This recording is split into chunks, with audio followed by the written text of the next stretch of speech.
The news hit like a thunderclap. Empire Trust Bank collapses overnight. The breaking news banner blared across television screens and online news portals. The financial world was in turmoil, and as the sun set over Washington, an emergency meeting was already underway in the halls of power. The failure of one of the largest banks in the country sent shockwaves through the economy, triggering fear, uncertainty, and chaos. At Vertex Corp, a towering symbol of financial dominance, Senior Executive Martin Hayes walked into the office earlier than usual, his polished shoes clicking against the marble floor. His assistant, Nina Carter, greeted him at the entrance with a nervous expression. "Mr. Hayes, Claire Atwood is waiting for you in the conference room," Nina said, her voice carrying an unusual edge of unease. Martin barely nodded as he strode toward the elevator, noticing the tension in the air. The usual office chatter had been replaced with hushed murmurs and worried glances. Employees huddled around computer screens, reading updates about the bank failure. Something was off. As the elevator doors opened onto the executive floor, Martin spotted Walter Connors, a high-ranking manager and one of the company's longest-serving employees. Walter was standing outside his office, staring blankly at his phone. "Walter," Martin called out. Walter looked up, his face pale. "They shut down the mobile division in Lexington," he said quietly. "Hundreds of jobs gone overnight." Martin's stomach twisted. He had been with Vertex Corp for 12 years. He had seen layoffs before, but this was different. The company was bleeding, and no one was safe. In the conference room, Claire Atwood, a sharp-dressed woman with an air of authority, sat across the long glass table. Beside her was Richard Lanning, a lawyer from the company's legal department. "Martin, please have a seat," Claire said, her voice too calm. Martin remained standing. "What's this about?" Richard cleared his throat and adjusted his glasses. "Due to corporate restructuring, your position has been eliminated. Effective immediately." The words didn't register at first. Martin blinked, glancing between Claire and Richard. "Excuse me." Claire sighed. "We're letting you go, Martin." His hands clenched into fists. "I've given 12 years to this company. 12 years. And you're throwing me out like garbage." "Martin, this isn't personal," Richard said, his voice smooth and rehearsed. "The board made this decision based on—" "I don't give a damn about the board," Martin snapped. "I've led some of the most successful projects here." He stopped himself. It was useless. The decision had already been made. Claire offered a tight-lipped, practiced smile. "We appreciate your contributions, and of course, you'll receive your severance package." Martin's blood boiled. Severance package. A few months' pay to soften the blow of having his career ripped away. He turned without another word and stormed out, slamming the door behind him. On his way out of the building, Martin saw Elliot Chambers, one of his closest colleagues and a veteran at Vertex for over 30 years. Elliot stood frozen outside his office, his fingers gripping the edges of his desk like a man clinging to a lifeboat in a storm. "They got you too?" Martin asked. Elliot shook his head. "Not yet." But the fear in his eyes said it all. He knew it was only a matter of time. Martin didn't linger. He grabbed his things and walked straight out of the building, stepping onto the cold streets of Manhattan. His mind was racing. He pulled out his phone and dialed his wife, Linda Hayes. "Hey," Linda answered. "You're home early." Martin exhaled. "I got fired." A pause. "Then you what?" "I got fired, Linda. They let me go." When Martin got home, Linda was waiting for him in the living room, arms crossed. "You said you'd be careful," she said, her voice laced with frustration. "You said you'd look out for Elliot. What happened?" Martin sat down, rubbing his temples. "I don't know. They blindsided me. There was nothing I could do." Linda sighed, pacing the room. "We have a mortgage, car payments, Dylan's school tuition." "I know," Martin cut in. "You don't have to remind me." Silence stretched between them, heavy and suffocating. Across the city, Elliot Chambers arrived home to find his daughter, Sophia, waiting at the door. "Dad, you're home early," she said excitedly. "Guess what? I started planning our trip to Italy. I found the perfect hotel. Elliot forced a smile, his heart sinking. The trip. The one he had promised his daughter. But now? He wasn't even sure how long he could keep their home. That's great, sweetheart, he said, his voice strained. Sophia beamed, oblivious to the storm brewing inside her father's mind. Later that night, as Elliot sat alone in his study, he stared at the framed photo on his desk, a picture of him and Sophia at a park when she was little. He had worked his whole life to provide for her. Now, he might lose everything. At Vertex Corp, the board held an emergency meeting to discuss further cost-cutting measures. We need to merge the shipping and rail divisions, Gene Marshall, the executive VP, announced. That'll mean more layoffs, one of the board members noted. Gene nodded. We do what we have to do. Meanwhile, in the real world, people like Martin and Elliot were left to pick up the pieces of their shattered careers. As the night wore on, Martin sat in bed, staring at the ceiling while Linda slept beside him. His entire life had revolved around Vertex Corp, and in an instant, it was gone. But as much as he wanted to fight back, to demand his job back, he knew the truth. He had to start over. And for the first time in his life, he had no idea where to begin. Martin Hayes had spent years building his career, climbing the corporate ladder, and securing his place at Vertex Corporation. Now, just days after being unceremoniously fired, he felt like a stranger in his own life. The weight of unemployment settled on him like an unbearable burden. The morning routine, shaving, putting on a suit, heading into the office, was gone. Now, his days were filled with silence, broken only by the sound of his phone vibrating with rejection emails. But there was no time to dwell. Tonight, he and his family were expected at his brother-in-law Jonathan's house for dinner. Linda insisted they go, even though Martin was in no mood for forced smiles and small talk. Jonathan Walker was everything Martin hated, arrogant, smug, and wealthy through his construction business. He had never worked in an office but loved to lecture Martin about the real world. As Martin and Linda arrived, Jonathan greeted them with a firm handshake and an all-too-knowing smirk. "Martin, how's Vertex treating you?" Jonathan asked, pouring himself a drink. Martin forced a smile. "It's been eventful." Jonathan chuckled. "Still playing with numbers all day?" Linda shifted uncomfortably. Martin hadn't told anyone outside their immediate family about his job loss. He had planned to keep it that way. Halfway through dinner, Jonathan's wife, Caroline, asked, "So Martin, any big projects coming up?" Linda tensed beside him. Martin cleared his throat. "Actually, I was let go." Silence. The clinking of silverware stopped. Jonathan raised an eyebrow. "Wait, you got fired?" Caroline gave a sympathetic smile. "Oh, Martin, I'm so sorry. What will you do now?" Martin swallowed his pride. "I'm figuring it out." Jonathan leaned back in his chair. "Well, if you're looking for work, I could use an extra set of hands on my construction sites." Martin stiffened. He had spent years in corporate offices, making high-stakes decisions. The idea of working construction felt like a slap in the face. "I'll keep that in mind," Martin muttered.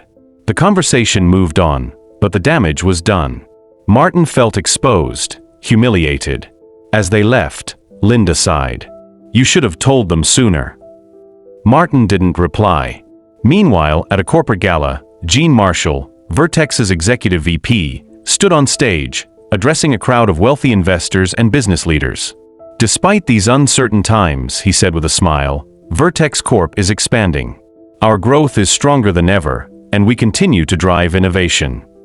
Applause filled the room. Back at the office, however, the truth was far from Gene's polished speech. Layoffs were accelerating, departments were merging, and longtime employees were being discarded like old furniture. Sitting in her office, Claire Atwood reviewed another list of names to be cut. She was efficient, ruthless. It was just business. She sighed and picked up the phone. "Send in Elliot Chambers." The next morning, Martin attended a job orientation seminar at a downtown firm. The room was filled with men and women in business attire, all holding folders filled with resumes and letters of recommendation. He took a seat beside a confident-looking man in his late 40s. "First time unemployed?" the man asked. Martin hesitated before nodding. Yeah. The man smirked. You'll get used to it. Name's Daniel Briggs. Spent 20 years in marketing before my company downsized. That was 3 years ago.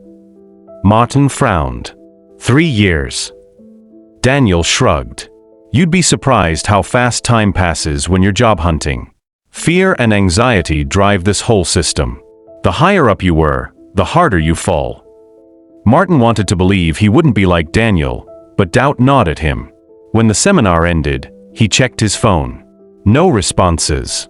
He called an old colleague, hoping for a lead. The answer was always the same: we're not hiring right now. By the time he got home, he felt drained. Linda sat at the kitchen table, scrolling through job postings. Jonathan called, she said. He really wants you to take that construction job. Martin shook his head. I'm not doing construction, Linda. Her lips pressed into a thin line. Then what are you going to do? He had no answer. At Vertex Corp, Elliot sat in Claire Atwood's office, his heart pounding. We're restructuring, Claire said. Your position has been eliminated. Elliot's mouth went dry. Claire, I've been here for 30 years. I know, Claire said, offering no real sympathy. You'll receive a severance package. Elliot sat frozen. 30 years. A lifetime of dedication. Gone in a matter of minutes. He walked out in a daze, his mind spinning. When he got home, his daughter Sophia was waiting excitedly. Dad, I found even better hotels in Italy. Elliot forced a smile. Sweetheart, we need to talk about that trip. Sophia's face fell. We're not going. Elliot's throat tightened. Not right now. Sophia nodded slowly, trying to be strong. It's okay, Dad. Maybe next year. But Elliot knew the truth. There might never be a next year. A week later, Thanksgiving arrived. Martin, Linda, and their son Dylan went to dinner at Jonathan's house again. Martin braced himself for more judgment. As the family gathered, Jonathan led a toast. Let's all be thankful for the blessings we have. During dinner, Martin's niece Carla spoke up. Mom, can I say grace? Caroline smiled. Of course, sweetheart. Carla clasped her hands and closed her eyes. Dear God, thank you for our food. Please help Uncle Martin find a job. A thick silence fell over the table. Martin's face burned with embarrassment. He forced a laugh. Thank you, Carla. Jonathan smirked. Maybe you should take her advice and start praying, huh? Linda shot her brother a glare. That's enough. Martin clenched his jaw. He had never felt lower.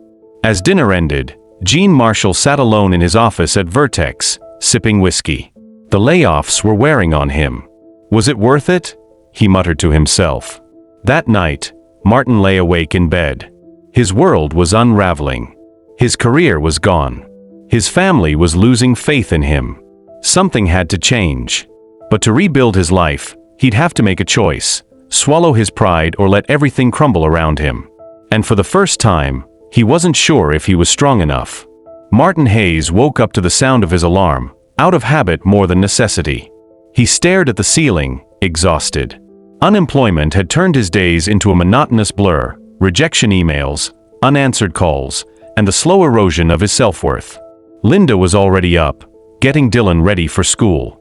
As Martin walked into the kitchen, Linda barely looked at him. The tension between them was growing. We need to talk, she said finally. Martin exhaled. He knew where this was going. We can't afford to keep living like this, Linda continued. The mortgage, the bills, it's piling up, and we're running out of savings. Martin rubbed his temples. I know. I just need more time. How much more time? Linda's voice cracked with frustration. Martin, we need a plan. We need to sell the house. Martin looked at her, stunned. No, we're not selling the house. We don't have a choice. Yes, we do, he said, shaking his head. I'll find a job. Something will come through. Linda sighed, exhausted. Jonathan's offer still stands. Martin clenched his jaw. I'm not taking a construction job. Linda slammed the coffee mug onto the counter.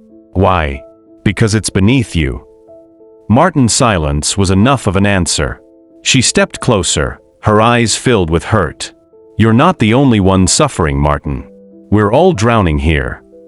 Martin couldn't respond. Across town, Elliot Chambers sat at a bar, nursing a glass of whiskey. He had spent the last few days avoiding his wife, ashamed to face her. Sophia's disappointment over their cancelled trip haunted him. He had worked for 30 years at Vertex Corporation. And for what? A severance check and a thank you for your service? The bartender glanced at him. Rough day. Elliot chuckled bitterly. Rough life. As he reached for another drink, a voice interrupted. You look like hell. Elliot turned to see Jean Marshall sliding into the seat next to him. Elliot smirked. So do you. Jean sighed, signaling for a drink. Claire Atwood fired me today. Elliot let out a humorless laugh. Welcome to the club. They clinked their glasses together. You know what's funny? Jean mused. We dedicated our lives to that company. And the moment we weren't useful, they tossed us aside. Elliot stared at his drink. And now what? Jean shrugged. We figure out what's next. Back at the Hayes household, Martin's pride took another hit. After another rejection email, he knew he had no choice. He needed money. That afternoon, he drove to a used car dealership. The sales manager, Oscar Ramirez, eyed Martin's vehicle and made a lowball offer. This car is worth more than that, Martin protested. Oscar shrugged. That's the market. Martin clenched his fists but accepted. He drove home in an old, used sedan. When Dylan saw the new car, his face fell. What happened to our car? Martin forced a smile. We needed something smaller. Dylan hesitated, then quietly said, if it helps, I can sell my PlayStation. Martin felt a lump in his throat. Nobody, he said softly. That's yours. But inside, he felt like a failure. That night, Martin sat alone in the living room. Linda's words echoed in his head. We're drowning. Swallowing his pride, he picked up his phone and called Jonathan. Hey, Martin said. Is the offer still open? Jonathan chuckled. I was wondering when you'd come around. The next morning, Martin found himself at a construction site, wearing a hard hat and work gloves. You're late, Jonathan said. Get to work. Martin grabbed a shovel and started moving dirt. His muscles ached, his hands blistered, and sweat poured down his back. He was exhausted by noon. One of the workers, Oscar Ramirez, the same man from the dealership, recognized him. You're the guy who sold me that car, Oscar said, tossing him a pair of old gloves. You'll need these. Martin hesitated before taking them. It was a simple gesture, but it meant everything. As the day ended, Martin collapsed onto his couch, exhausted. Linda sat beside him. How was it? Martin exhaled. Humbling. She took his hand. I'm proud of you. For the first time in weeks, Martin felt a glimmer of hope. Meanwhile, at Vertex Corp, things were unraveling fast. Jean's departure left a power vacuum. Claire Atwood and Walter Connors clashed over company direction. Layoffs continued, but morale was collapsing. At a corporate event, Claire gave a speech about Vertex's commitment to employees. Elliot, who had snuck in, couldn't hold back. That's a lie, he shouted. The room turned silent. Claire's eyes narrowed. Elliot, this isn't the place. This is exactly the place. Elliot snapped. You fired me after 30 years of loyalty. You fired all of us. And now you want to pretend Vertex cares. Murmurs filled the crowd. Investors exchanged uneasy glances. Claire tried to regain control. Security, please escort Mr. Chambers out. But before security could reach him, Jean stepped forward. He's right, Jean said. The tension in the room skyrocketed. Vertex isn't expanding, Jean continued. It's bleeding. We've cut so many people that there's nothing left. Claire's face turned red. That's enough. But it was too late. Investors were already whispering. Stockholders were worried. The damage was done. The next week, Martin's body adjusted to the physical labor. The soreness never fully faded, but he was growing stronger. One day, while eating lunch, Jonathan handed him an envelope. "What's this?" Martin asked. "Your paycheck." Martin opened it and frowned. "This is more than we agreed on." Jonathan smirked. "You earned it." Martin swallowed hard. For years, he had looked down on this kind of work. But now he saw it for what it was: honest, necessary, and far from easy. That evening, Martin sat with Dylan, who was watching TV. "You know," Martin said, "I think it's time we start fresh." Dylan looked at him. "You mean move?" Martin nodded. "Maybe. But no matter what, we'll be okay." Dylan hesitated, then hugged his father. For the first time in months, Martin truly believed it. Martin had always believed that his success defined him. But after weeks of working construction, he realized that resilience mattered more than titles. His hands, once used for signing business deals, were now calloused from labor. The exhaustion in his bones was different, physical instead of mental, but it came with a strange sense of satisfaction. One morning, as he arrived at the site, Oscar handed him a coffee. "You're starting to fit in," Oscar said with a grin. Martin smirked. "Yeah, well, I don't have a choice." "You never did," Oscar replied. "Life just forced your hand." As they worked, Martin noticed a new sense of camaraderie among the men.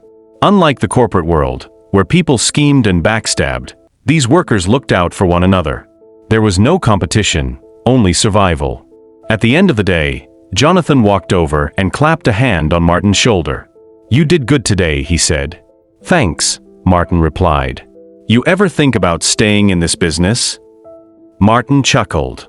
"I don't know about that." Jonathan shrugged. "Just think about it. Work like this, it's honest." Martin didn't respond. He wasn't ready to commit, but for the first time, he wasn't completely opposed to the idea. Meanwhile, Elliot was spiraling. With his savings running out and no job prospects, he spent most of his time at the bar. His wife, Caroline, had grown distant. One evening, after drinking more than he should have, Elliot stumbled home to find Caroline waiting. "We need to talk," she said, her voice cold. Elliot sighed, already knowing what was coming. "I can't do this anymore," she continued. "I'm tired of watching you drown in self-pity." "I'm trying," Elliot muttered. "No, you're drinking." Elliot looked away. "I want you to move out," Caroline said. "At least until you figure things out." Elliot felt his world collapse. "You're leaving me?" Caroline's eyes filled with sadness. "No. But I can't watch you destroy yourself either." Elliot nodded slowly. He wanted to be angry, but deep down, he knew she was right. At home, Martin and Linda had a difficult conversation of their own. They were weeks away from financial ruin. Selling the house was no longer a question, it was a necessity. Dylan, overhearing their conversation, stepped forward. "I can sell my PlayStation," he said. Martin's heart broke. Linda knelt beside Dylan. "Sweetheart, you don't have to do that." Dylan hesitated. "But it would help, right?" Martin swallowed hard. "We'll figure it out." That night, Martin lay in bed, staring at the ceiling. He had spent his entire career chasing wealth and security. Now, he had neither. Then he remembered something. An old colleague, Greg Holloway, had once mentioned a position opening in Boston, a vice president of sales role. At the time, Martin had dismissed it, thinking he'd never need another job. Now, it felt like a lifeline. The next morning, Martin called Greg. "Hey, it's been a while," Martin said. "Martin, how have you been?" "I've had better days," Martin admitted. "Listen, I heard about a position in Boston. Is it still open?" Greg hesitated. "I think so.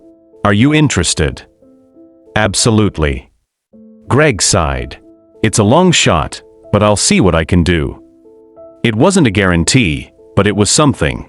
While Martin was searching for opportunities, Gene Marshall was creating his own. After being fired from Vertex, he had considered retirement. but the corporate world was all he knew. Instead of wallowing in bitterness, Gene saw an opportunity: consulting. With years of experience and an extensive network, he knew how companies worked. More importantly, he knew their weaknesses. One evening, he met with a group of investors and pitched his idea. "Companies are failing their employees," Gene said. "Layoffs, restructuring, downsizing, it's all done without strategy. I want to change that." The investors were intrigued. Within a month, Gene had secured funding for his own consulting firm. For the first time in years, he was working for himself. Determined to take control of his life, Martin packed a bag and drove to Boston. When he arrived, he realized he had misread the email. The interview was scheduled for the following week, not that day. Frustrated but refusing to waste the trip, he decided to explore the city. As he walked through downtown, he passed a homeless shelter. Something made him stop. Inside, volunteers were serving meals. One man in particular caught Martin's attention: Elliot. Martin's eyes widened. "Elliot." Elliot looked up, shocked. "Martin." They stared at each other for a long moment before bursting into laughter. "What the hell are you doing here?" Martin asked. Elliot shrugged. "I needed a fresh start. Thought helping others might help me too." Martin nodded, understanding more than he wanted to admit. They sat down, talking for hours. "I lost everything," Elliot admitted. "But maybe that's what I needed." Martin nodded. "Yeah, I get it." As Martin prepared to leave, Elliot smiled. "You'll land on your feet," Elliot said. "You always do." Martin wasn't so sure. Returning home, Martin reflected on everything. His past life was gone. The wealth, the security, it had all vanished. But maybe that wasn't a bad thing. Linda greeted him at the door. "How was Boston?" Martin smiled. "Eye-opening." He sat down with Dylan, who was watching TV. "You know," Martin said, "I think it's time we start fresh." Dylan looked at him. "You mean move?" Martin nodded. "Maybe. But no matter what, we'll be okay." Dylan hesitated, then hugged his father.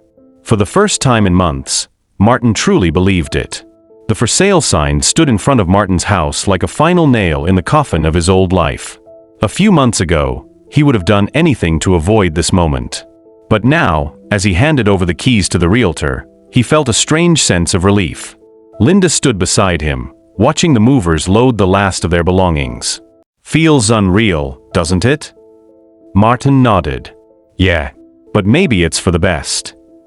Dylan, standing by the car, smiled. "So where are we going now?"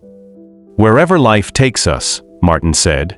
For the first time, he wasn't afraid of not knowing. Elliot had found his calling. After weeks of volunteering, he was offered a job helping unemployed professionals rebuild their careers. It wasn't a corporate executive role, but for the first time in years, he felt like he was making a real difference. One evening, as he packed up his desk, his daughter Sophia called. "Hey Dad," she said.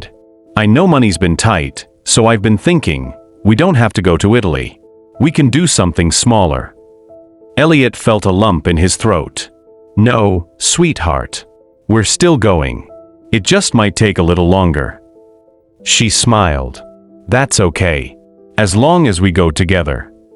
For the first time, Elliot believed they would. Gene Marshall sat in his new office, the headquarters of his consulting firm. He had built Vertex Corp for decades, only to be discarded. But now, he was creating something of his own, something that truly valued people. A knock at the door made him look up. His assistant entered, holding a file. "New client," she said. "A company looking to restructure, but ethically." Gene smiled. "Let's get to work." A week later, Martin received a phone call. "Mr. Hayes, this is Evan Richards from Horizon Industries. We've reviewed your application, and we'd like to offer you the Vice President of Sales position." Martin froze. After everything, he had landed back on top. But was that what he wanted? He took a deep breath. "Before I accept, I need to ask, what's your policy on layoffs?" Evan hesitated. "We believe in long-term investments. We don't cut people just to boost profits. Martin exhaled. Then I'm in. Standing outside his new office, Martin reflected on his journey. He had lost everything: his career, his pride, his wealth. But in losing it all, he had found himself. He had learned that success wasn't about titles or power. It was about integrity, resilience, and the people who stood by you when everything fell apart. As he stepped inside, he wasn't just returning to work. He was starting over. And this time, he was doing it right.